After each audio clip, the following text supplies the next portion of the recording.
I'd like to encourage you to turn in your own Bible and to read, if you're able to, Ephesians chapter 3, verses 7 through 10. If you're out walking or in your car and don't have the ability to read those few verses right now, you can take a look at them later on when you have the chance.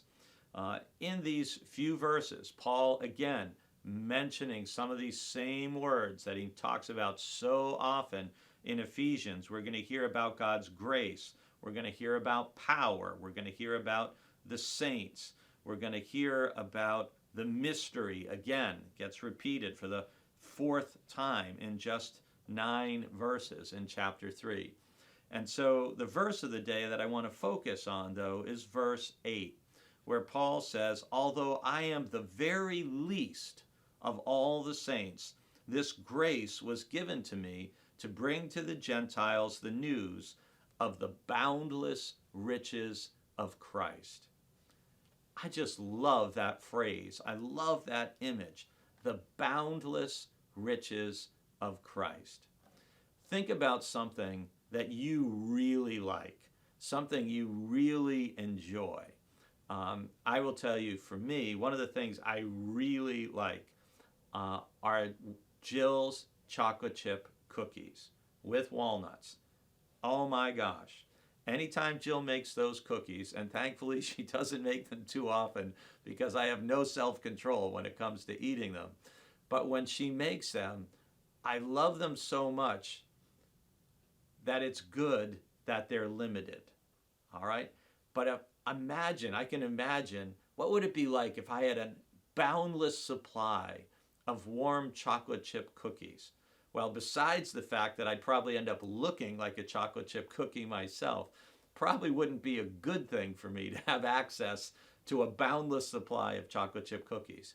However, to have access to the boundless riches of Christ, what a blessing that is for you and for me.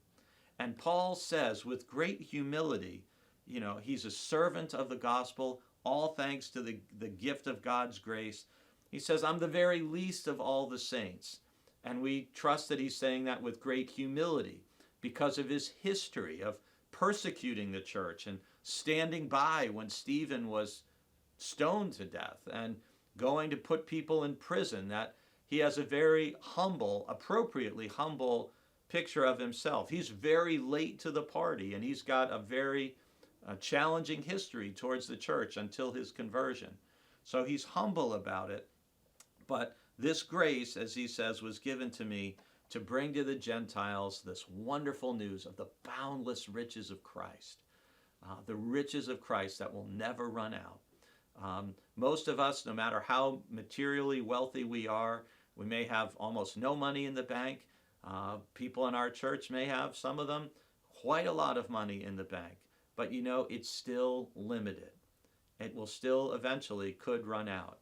But the riches of Christ are boundless and limitless.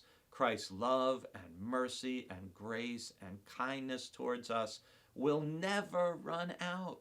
We can never get to the bottom of them. We can never exhaust them.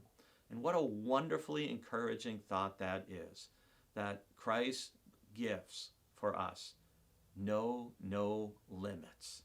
I pray that would encourage you today.